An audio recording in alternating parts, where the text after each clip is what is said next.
కోనరావుపేట కాంగ్రెస్ పాలనలోనే రైతు రాజ్యం సాధ్యమవుతుందని Konaraopet market committee chairman కచ్చకాయల Ellaiah అన్నారు. మండల కేంద్రంలో కాంగ్రెస్ పార్టీ మండల అధ్యక్షుడు ఫిరోజ్ షాషా ఆధ్వర్యంలో రైతు భరోసా సంబరాలు నిర్వహించారు. ఈ సందర్భంగా సీఎం రేవంత్ రెడ్డి చిత్రపటానికి పాలాభిషేకం చేసి అనంతరం స్వీట్లు పంచారు. రైతు వేదికలో సీఎం ప్రసంగాన్ని వీక్షించి సంబరాలను జరుపుకున్నారు.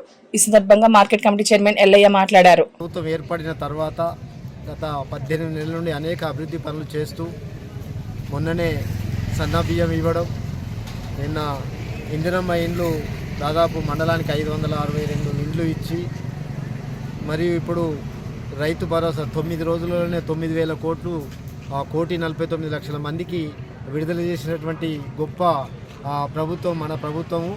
అందరూ ప్రభుత్వానికి, రాష్ట్ర ప్రభుత్వానికి కృతజ్ఞతలై ఉండాలని కోరుతున్నాం. వారికి ధన్యవాదాలు తెలియజేస్తున్నాం.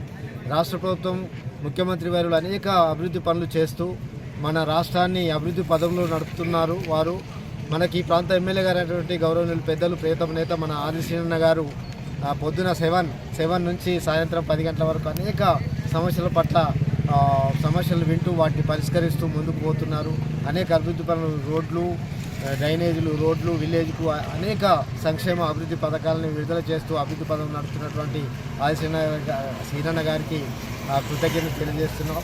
ముందు రాబోయే కాలంలో మనమంతా కాంగ్రెస్ పార్టీకి అండగా ఉంటూ రాబోయే స్థానిక సంస్థల ఎన్నికల్లో కూడా అందరి మన వాళ్ళనే గెలిపించుకొని అభివృద్ధి వైపు నడుపుకునే విధంగా, మన ప్రభుత్వం మనదే ఉన్నది కాబట్టి మన వాళ్ళని గెలిపించుకుంటే ప్రభుత్వాన్ని అభివృద్ధి పదంలో నడిపించుకోవడానికి వీలుంటుంది. గ్రామాలు అభివృద్ధి చెందుతాయి. అందరూ మన వాళ్ళని గెలిపించుకునే విధంగా మీరు అందరూ కష్టపడాలని మరొకసారి ఈ రైతు భరోసా ఇవన్నీ చేస్తున్న ప్రభుత్వానికి కృతజ్ఞతలై ఉంటామని, అండగా ఉండాలి.